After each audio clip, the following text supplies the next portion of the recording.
Hi everyone, Brandon from Orange Brick Road. Just letting you know that today is an unusual podcast. It's not about crypto, it's more about freedom and that sort of thing and journalism. I reached out to Avi Yemini from Rebel News. He was in my neck of the woods and we tried to tee up a time, it didn't work out. He ended up doing it via phone and walking his dog at the same time, so he multitasked. So yeah, this is a great interview. We cover about his past, his journalistic career, his book. We have some laughs. We talk about free speech. He's a great guy and it's a great interview. Hope you like it. Cheers.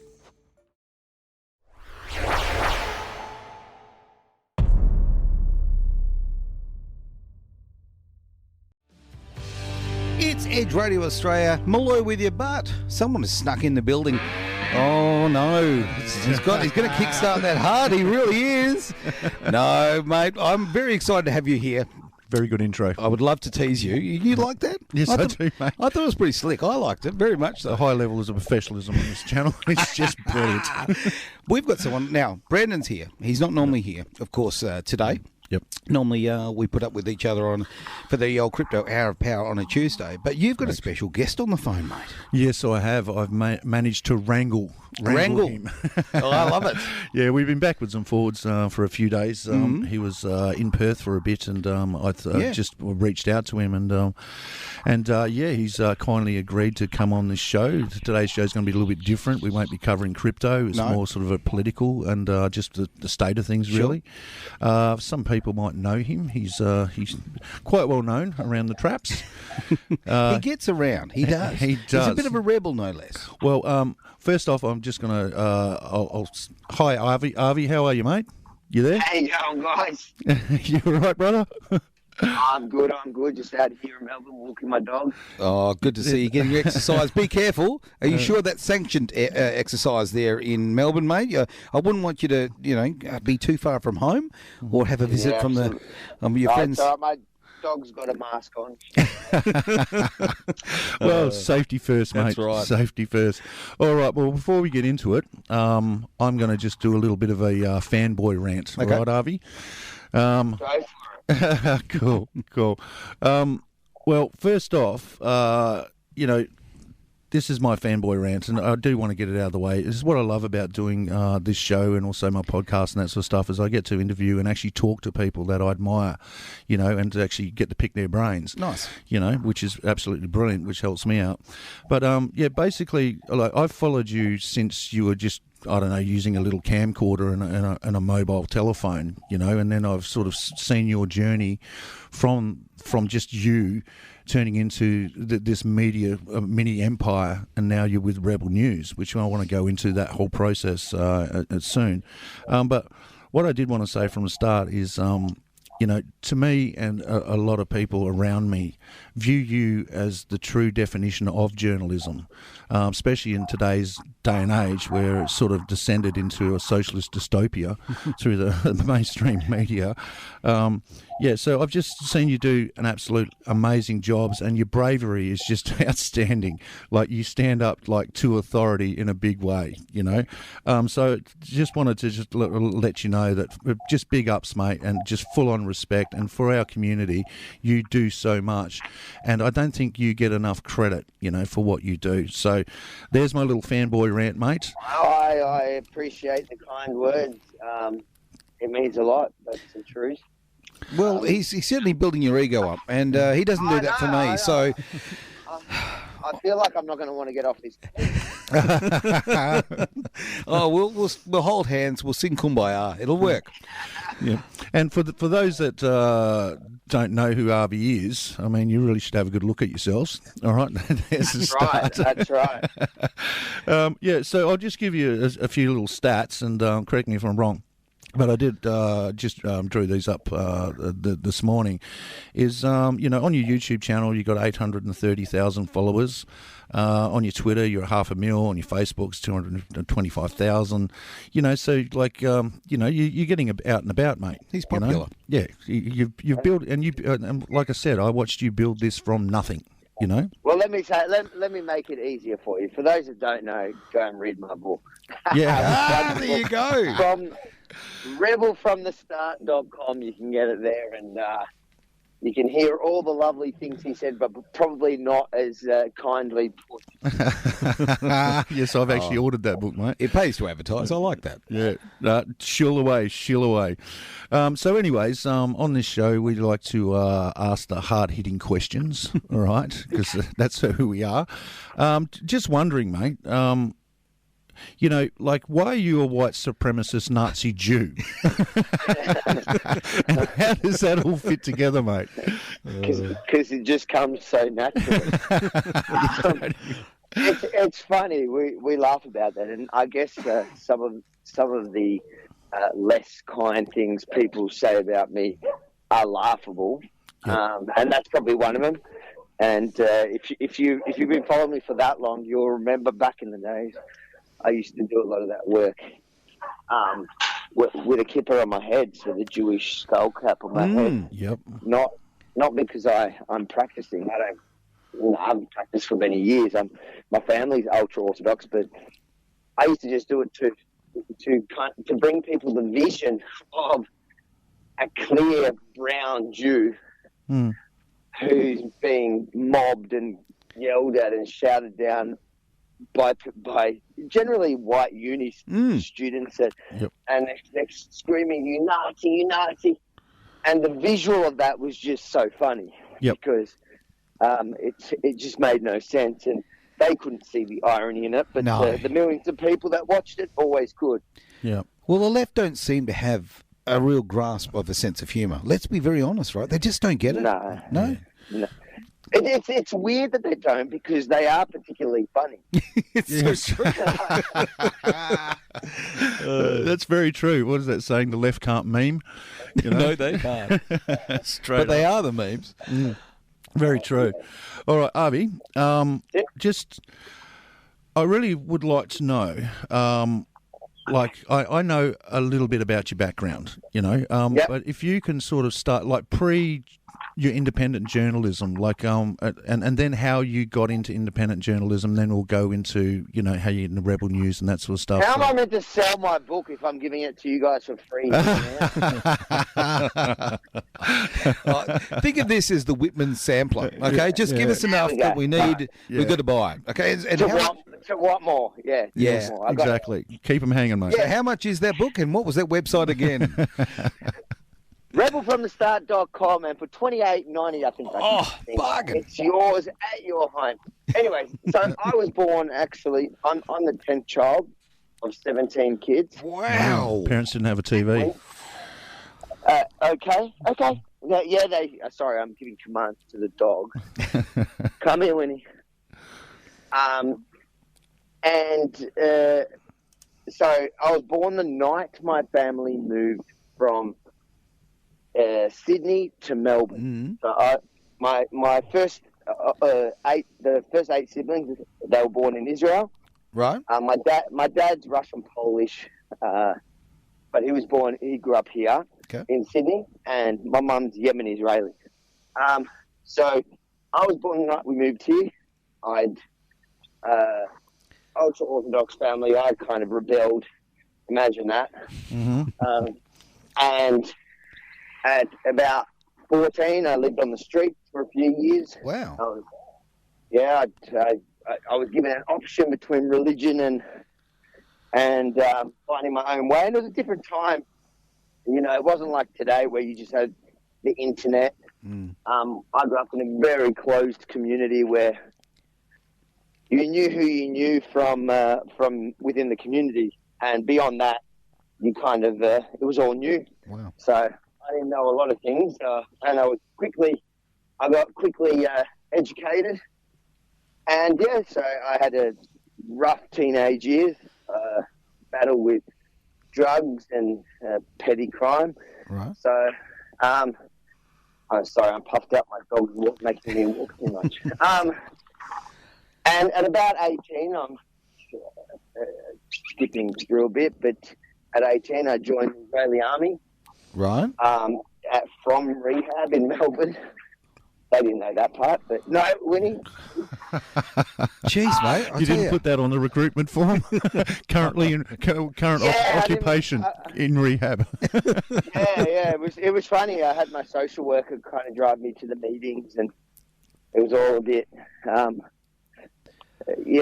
guess the social worker who probably wasn't used to that either. Right. Driving some little Jew to a foreign, kind of I forgot what they call it. It's not the embassy, but it's sort of part of the embassy to do these meetings about going to Israel. And I joined the army in it would have been 2005. Got back to Australia 3 years later after finishing my service. Yep. Started gyms. Okay. And I got married very quickly. It was, you hear a lot about that relationship from people who don't know anything about my life. Yep. Probably the years they're in the book. So you've got to read it to know the years. I was watching ABC, and I wasn't very political. I wouldn't have been able to tell you back then the difference between Liberal and Labor. Would not have been able. Can you tell the difference now? I'm not sure. Okay, not sure. That is a good point. So probably wasn't the best example, but I didn't know the difference in politics. Couldn't tell you what left and right is. Yeah, right. But I remember just looking on the TV. I think it was 2014, and there was an operation in Gaza where I'd been stationed my entire service, pretty much. And I was watching this report. I'm thinking, this is what I learned very quickly was coined fake news by Donald Trump. It was complete fake news. They were reporting on something that I know because I'd been there. I'd been there for years. And the way that they omitted facts and distorted the story to suit their narrative, it just pissed me off. So it opens your eyes, doesn't it? When you see and when you go, hang on, like I know the story. I was there. I knew. I looked at it and I thought, I know what you're doing there. I can see how you've twisted that to sound like what you want it to sound like instead of just reporting the plain fact and letting people to decide. And so I just went on our Facebook page, and at the time we were pretty popular gyms, but they were called IDF training. So it was a play on words to train with ex-soldier, but they became Krav Maga gyms, which is the Israeli Army's close quarter combat, the self-defense system developed by the Israeli Army. So I went onto our pages that, there was probably 60,000 followers or something, and I started voicing my opinion about that, to begin with that specific report, and then just kept through the next few weeks as that operation was underway. I was just giving my perspective as somebody who'd been there, and as you can expect, some people were pissed off, some people left our gym, some people joined the gym because we were taking it down. I didn't really mind because at that point I would say to people, hey, you're learning Israeli Army self-defense techniques, which are designed and developed by the Israeli Army based on their mentality. So if you don't like how they're operating in the field, you probably shouldn't be doing Krav Maga. Gotcha. And so, but after that, okay. So I'm talking to the dog. And then after the operation ended, I kind of found my voice, and I started just having my say on whatever political issues. But I didn't come at it from a left or right thing because I just had my say, my opinion on whatever they were talking about on the radio. How do you feel? How do you feel about the fact that now using abject fact is considered to be far right? All the boxes they try to put you in is a bit ridiculous. COVID is the best example. Through COVID and through the protests that we saw here in Melbourne, where they tried to put all those protesters into a specific box. Of course. When I was there, and I can tell you now, those were the most diverse protests I've ever seen. And I've been covering protests for a few years. You could not put them into one specific box. There were people from the left, the right. There were people that loved and hate me. There was jihadis there. There was kind of everything. So the idea that they were one group was laughable, especially for anyone that had been there and seen it. And they mocked us. They called everyone their Nazis and all that. But now, fast forward 2 years later, the same people who were making those claims back then are now crying that there was, what they call it, the ABC reported it last week, I think it was, or 2 weeks ago, that the COVID enforcement was often racially biased and motivated, so they were targeting people of colour. And what I find funny is it's so typical of the ABC to do that, because what are they seeing? How are they basing that on? What are they basing that on? They're basing it on the fact that ethnics got fined far more than, white Australia. And and they're right about that fact, but what they're missing is that the ethnics were actually the ones who didn't give a shit, and they were at those protests. Yep. So the same people they were calling Nazis back then, the same people they were calling Nazis back then turned out to be the ethnics that we said they were. Absolutely. But now they're shifting their thing to fit their narrative now. And the narrative now is, forget the far right, it's the poor ethnics again, Black Lives Matter, police targeted just people of colour. When it's not true.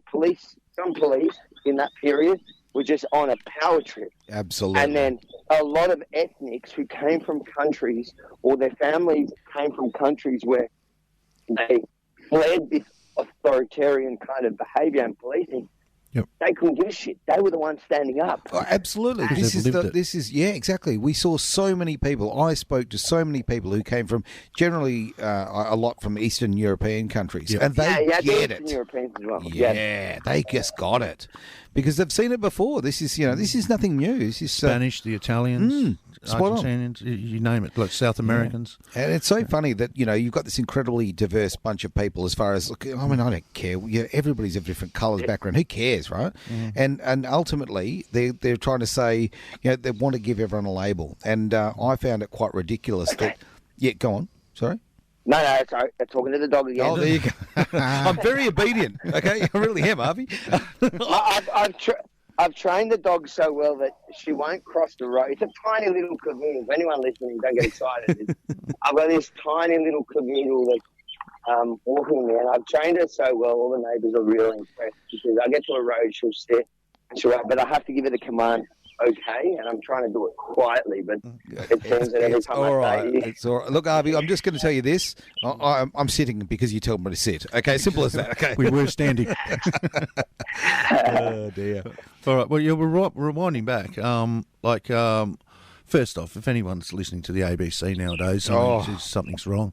Like arseholes broadcasting communism. Just what are you doing with your life? So I just want to rewind back a bit. The process. Are we going to a break? Well, I was going to, but if you want to jump into a new subject, we can do it after the break. What do you think? Yeah. What do you think? Are you happy with that? Yeah, 100%. I want to go into the whole transition because it fascinates me. The guy started with a phone. I know. Do you know what I mean? And some trolling on Facebook. Being part of watching your transition, mate, has been very impressive. I tell you, you're so brave. Curious about cryptocurrency and want to learn more? Orange Brick Road offers expert crypto consulting and online courses to help you understand the exciting world of crypto. Whether you're a beginner or an experienced crypto user, Orange Brick Road can help you gain the knowledge and confidence you need to succeed. Take the first step towards mastering crypto with Orange Brick Road at orangebrickroad.com.au. Yesterday was the best day to learn crypto. Today is the second. Oh, take me back. Take me back to, about 2019. Not a bad little spot there. Yeah, that's right. Edge Radio Australia. Now, normally when I've got Brandon in front of me, it's all about crypto, Hour of Power and Orange Brick Road, which is fantastic stuff. But today, Mate, we're stepping aside. We're doing something a little different here. A bit of community focus, if you like. Yep. And we've got Avi on the phone, mate. You're still there. I can hear you. I can hear the pup. Now, is it Winnie? How's Winnie going? It's Winnie. Winnie's good. She's happy. She's excited every time she's allowed to cross the road. She's no chicken. Fine girl. No chicken. Awesome. All right, picking up where we left off is it's what I'm fascinated in is your journey from the mobile telephone and just going out and all that sort of stuff to where you are now. So, like you were saying before we went to the break, you started basically shit posting on Facebook and carrying on, which I deeply admire. All right, so pick up from there, Avi. It's funny because a lot of people always ask me, how do you start? They want to start out. How do you start out? And I say to them, mate, it doesn't happen overnight where you suddenly have clean, well cut, well presented, well articulated videos. Go, okay. And it does. It is a process. And my one did start with a mobile phone. I used to do heaps of lives in the middle of everywhere, and also. It was a different time. The internet was a bit like, it was the Wild West. You could get away with saying anything. Censorship was not a thing back in 2017. You were allowed to, and it just started creeping in. I remember seeing the first pages to kind of be banned off Facebook. And I remember talking to, friends that I had that worked in mainstream media, and I said, who were decent people who had their heads screwed on right, and I said, can you see what's happening here? That's not good. And they'd say back to me, well, what do you care? Look at who it is. It's bad people. I go, I don't care. Bad people, bad ideas. Yep. As soon as you start banning them, it starts with them. Right? I know that, yes, the rest of society looks at what they're saying and think it's abhorrent and will say so, and will choose to ignore their pages or interact, or if they interact, they'll interact with them. They think they're idiots. Yep. But the minute that you let your subjective view or somebody else in San Francisco decide what is offensive or not, you're gonna see what we see today, and that is mass censorship. Until Elon Musk took Twitter. That became the internet. You had to self-censor, or you were pushed to a dark corner of the internet, which is something we've grappled with. But back then, you could say whatever you want, do whatever you want. So, I take my mobile phone, and I had it on a little stabilizer, and I would go out in the middle of the crazies, and I didn't really care what kind of crazies. My only requirement was that they were crazy. And I'd go in and just hit them up with some questions about whatever they were protesting, and that kind of became what I was known for. No one was sort of doing that in Australia. There was overseas a few people were doing them in America and the UK, and I just started doing it. And you know what? I watched some of my footage from back then. And it makes me cringe. Yeah, of course it does. Yeah, I get that. But to me, I think that's a sign of growth. If you look back at your stuff from a few years ago and you think, no, I'm happy with that, then you haven't changed. Then you haven't grown in what you're doing. So whilst I cringe, I can see that I'm happy with the direction I've taken. Yep. At least it's not the other way around. At least I'm not looking back going, I wish I was as good as I was back then. Look at your latest video and just cringe. Oh, dear. What am I doing with my life? My thoughts about the way the media has changed now, is I like to use the term, and I try to get everybody just to say this.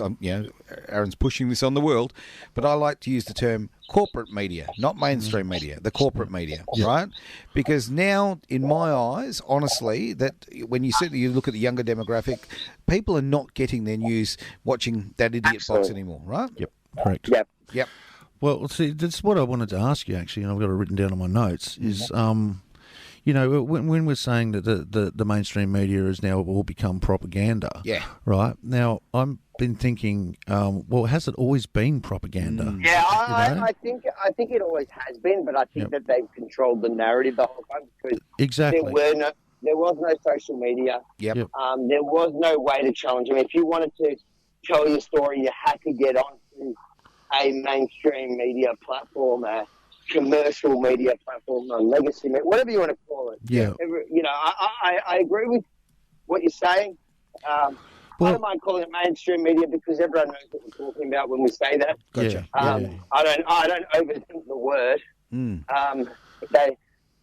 Nobody today wants to be in the mainstream media. That's the funny bit. Exactly. It's becoming an embarrassing term, which is good. It's like being an English cricketer. I mean, come on. Very true. Yeah, because I had it in my notes here as like I was going to refer to you as a journalist of the olden days, you know, like whatever. But then I even thought about it, you know, and I'm like, all right, like Seymour Hirst, you know, with the Spanish-American Wars and the Lithuania. You know, like that was very much all propaganda. And then I went, well, has mainstream media been propaganda always? And then, like, you know, back in the days where we only had 2 or 3 stations on the TV, they had the monopoly on information, and they all said exactly the same thing.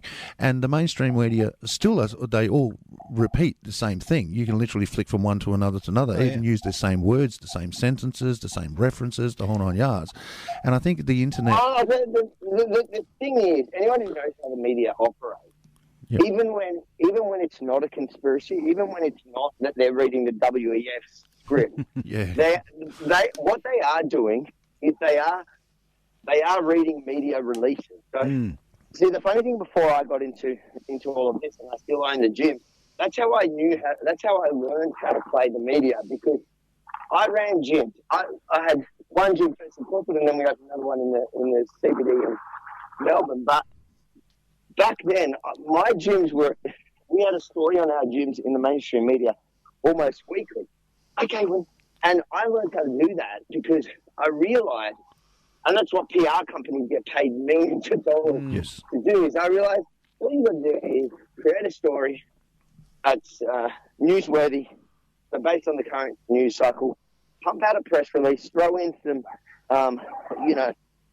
these dogs don't like my winning. I'm going to have to jump in. Where's your security guard, mate? He's a big boy.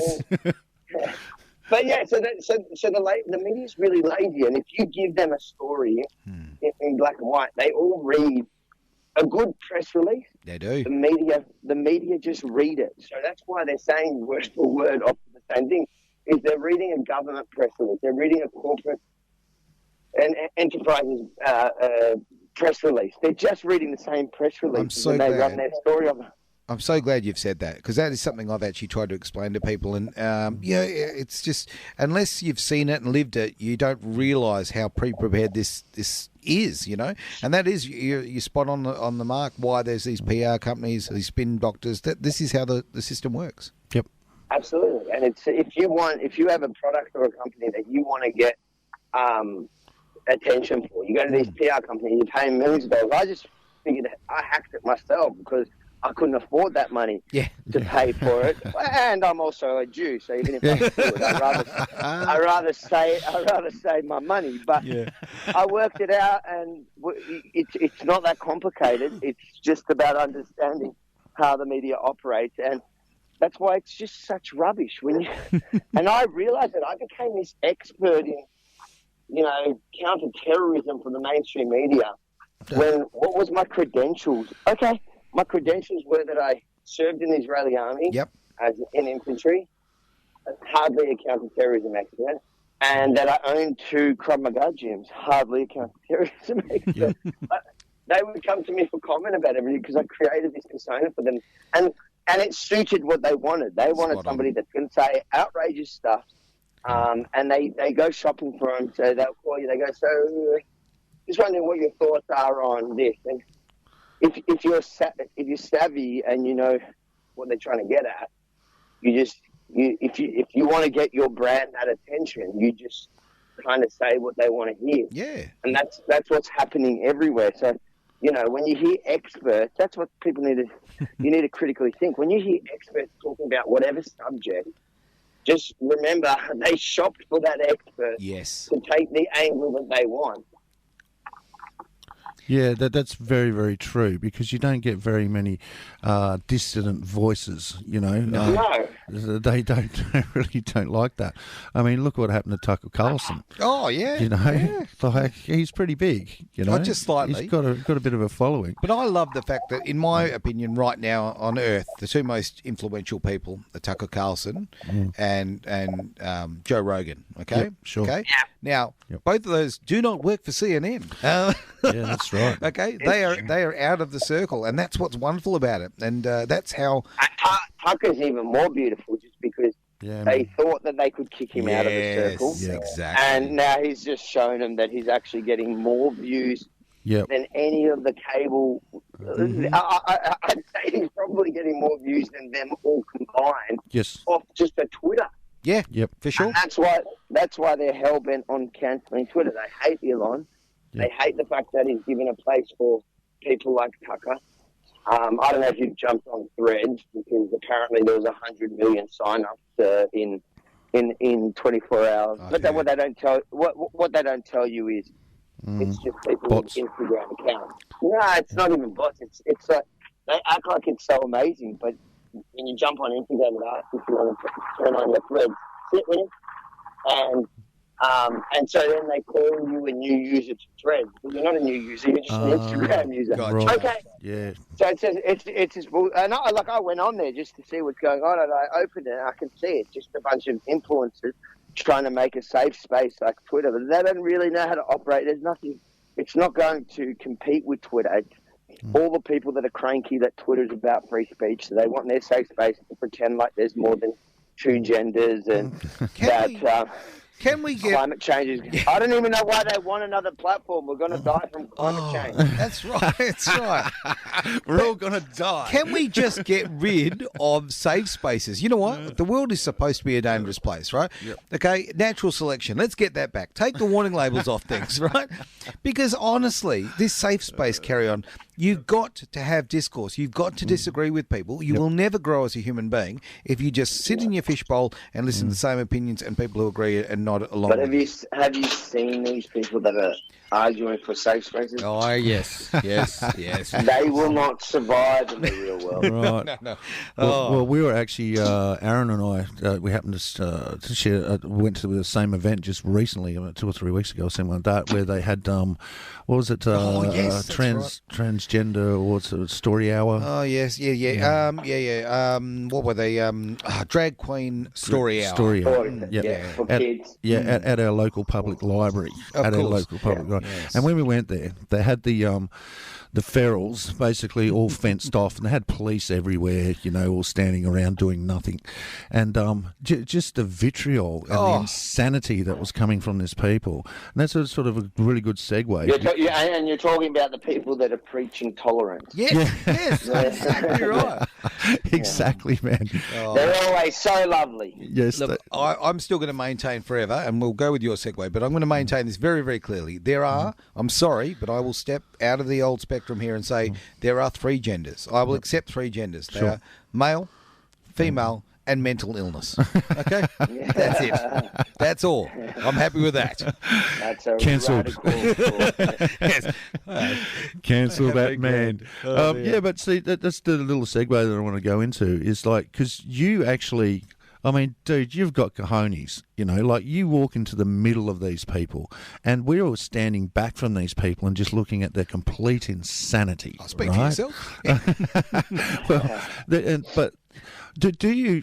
I've been struggling with this, Avi. I really have. Is that I've noticed that these people, when you look at them, right, they've almost got insanity in their eyes, like they're possessed. You know, and I don't want to get all biblical at the moment, right? But like I said, you actually you confront these people, right? So you're up close with them. Have you noticed that? Is that a phenomenon, or is that just me? I think there's different groups, and there's different things. I think mental illness is often a big part of it. Yeah. And and people take advantage of these crazies. They do. For their own agenda and give them purpose and make them think they're standing for something.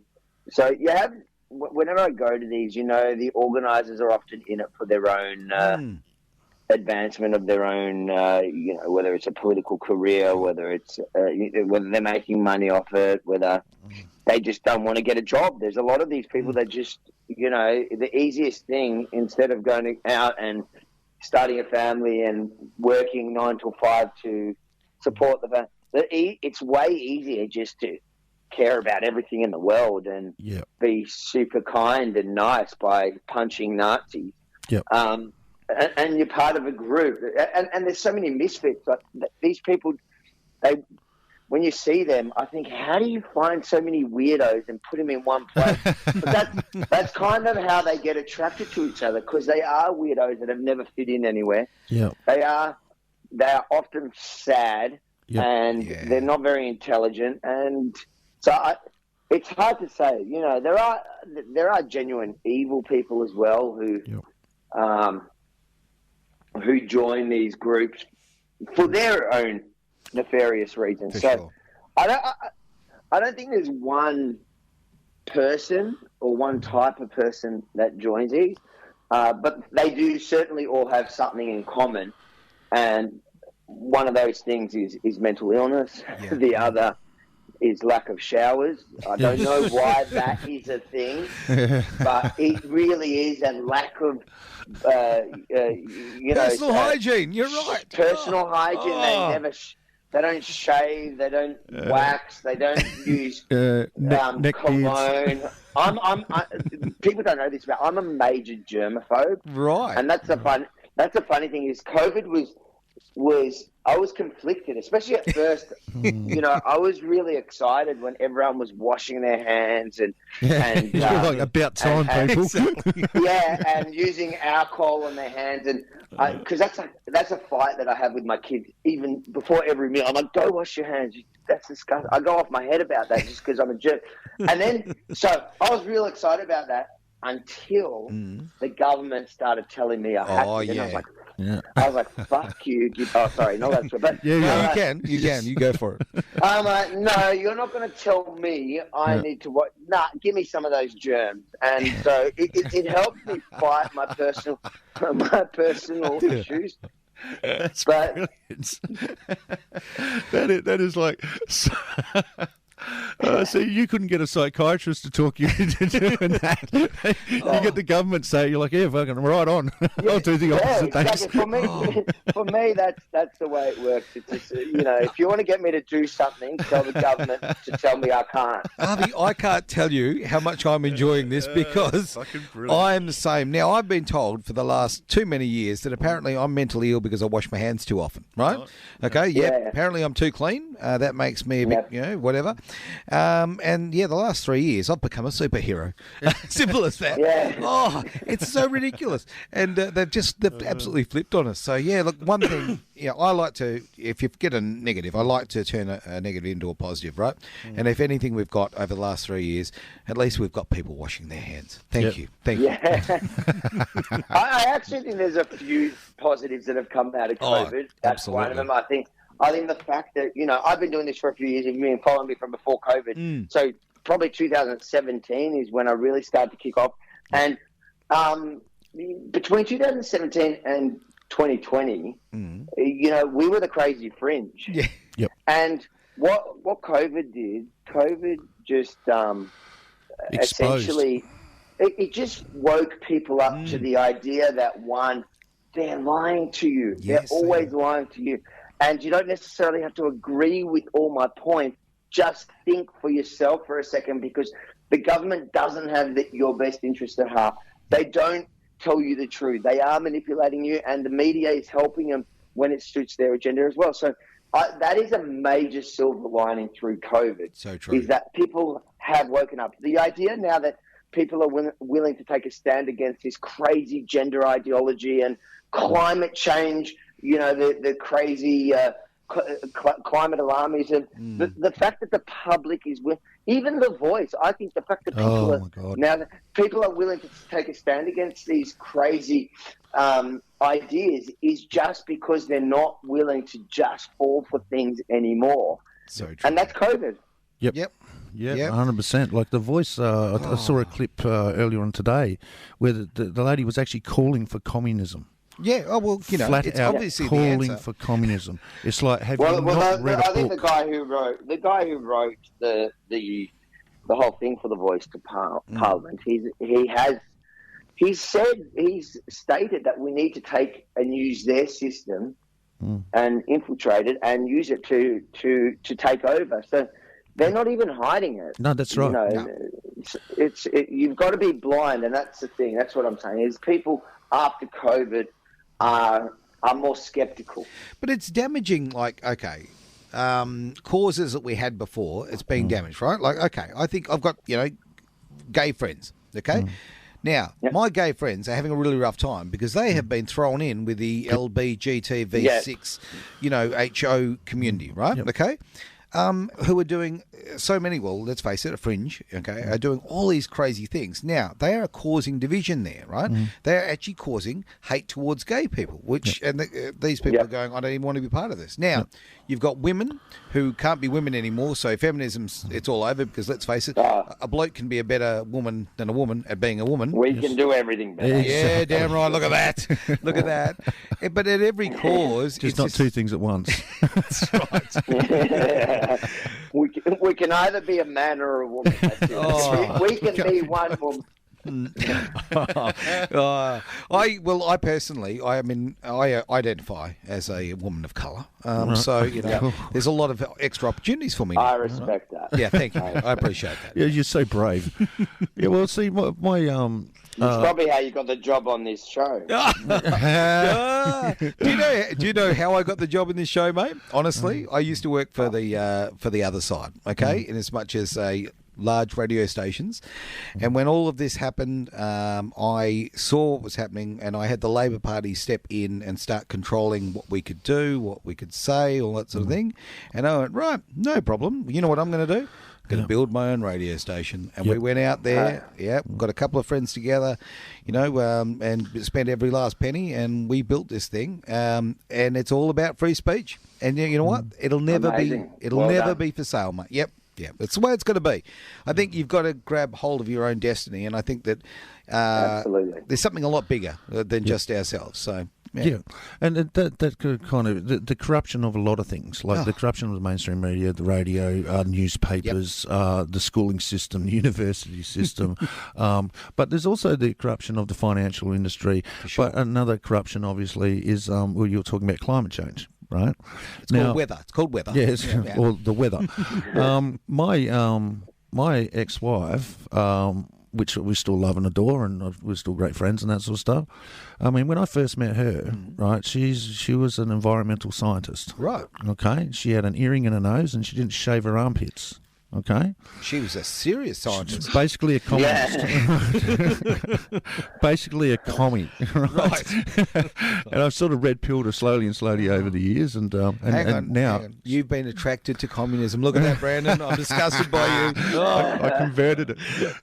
No, we met as friends, and then I converted her before we actually got together. But anyway, it's a long story short. But what she despises about the environmental movement is like you're concentrating on, environmental issues. She's like, okay, can we just start up with just cleaning up the rivers? Yeah. Can we just plant some more trees? And then it's evolved into this thing where now the whole world's ending, and she's gone, how did this go like this? It's been absolutely corrupted. Well, there's plenty of money in it. That's what it's all about. That is the bottom line. Yep. 100%. Absolutely. We going to a song? Why not? Why not, indeed, my What are you playing? Avi, have you got any song requests, mate? I like to keep him on his toes. Jeez, the pressure. Pressure. Yeah. Name song. Look, mate, if I start playing my playlist, you're going to lose every what are you trying to say, mate? Okay, well, I have actually put a song in later on after the show, mate. After we finish talking to you, I picked a song specially for you because it was something you said, right? I picked Rage Against the Machine, Killing in the Name of. Yeah, see, I loved Rage Against the Machine, right? Yeah.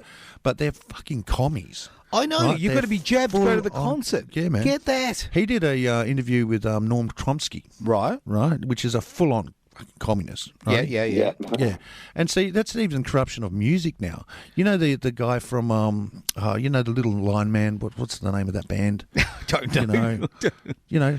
Hey, Little Lion Man. Oh, yeah. I know who you're saying. Yes. Cool. Yeah. Do you know what I'm talking about, Avi? I do. Well, No. No.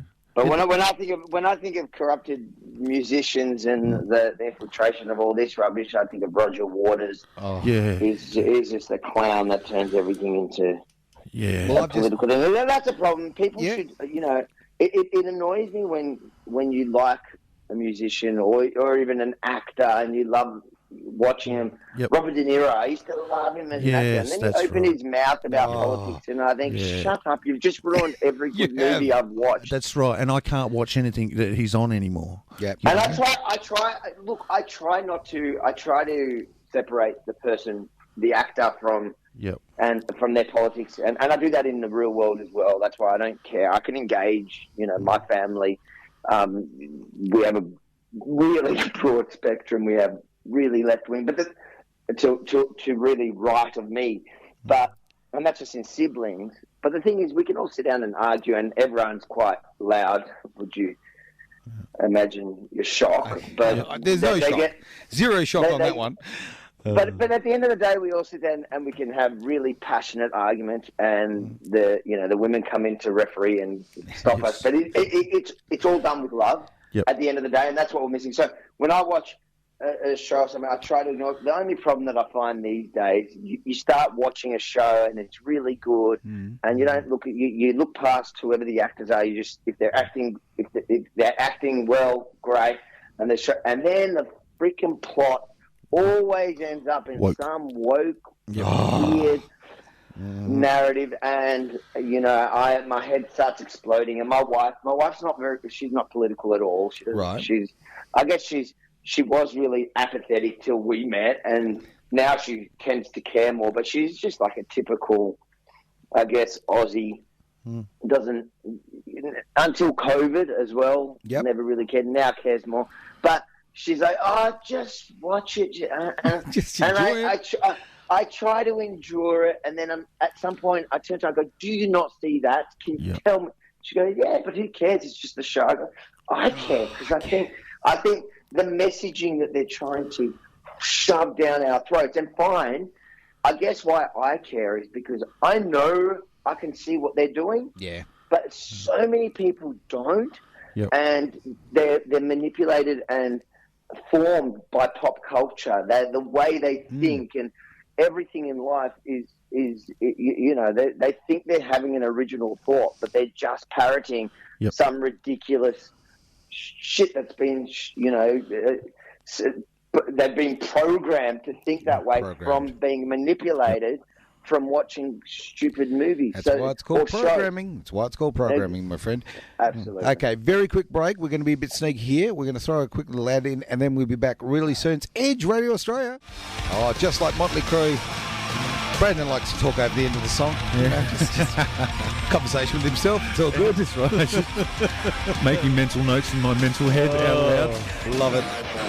Da, da, da, da, da. Avi, still got you on the line, my friend. And look, I hope the pup has, Winnie has done the poo. Everybody's happy. Right? Winnie has done the poo. Absolutely. That is awful. That is an awful, awful joke. Oh, jeez. I wonder why I ended up here. But there you go. All right. In a Mate. little dark room by yourself, wondering why.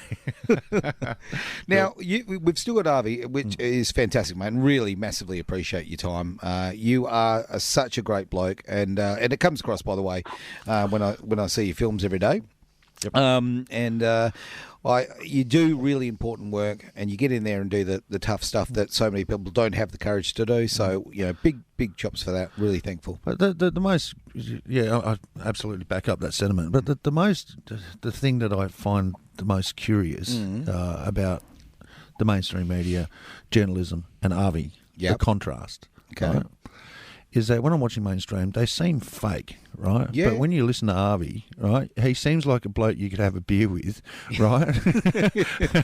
You know what I mean? Just to, like, All have true. What are you trying to say? I sound drunk. That's it. I'm just like an alcoholic, that's all.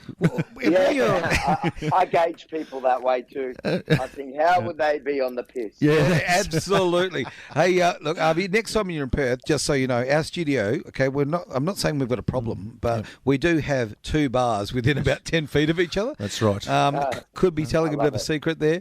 So, yeah, we like to liquor people up. Why not? That's right. No, you just I'll be sure. you just I'll be seem sure like to come visit them both. Done. Well, you might be. It's a hell of a pub crawl because you've got to go, all of 10 feet. Yeah, that's it. Stumbling distance, one might say.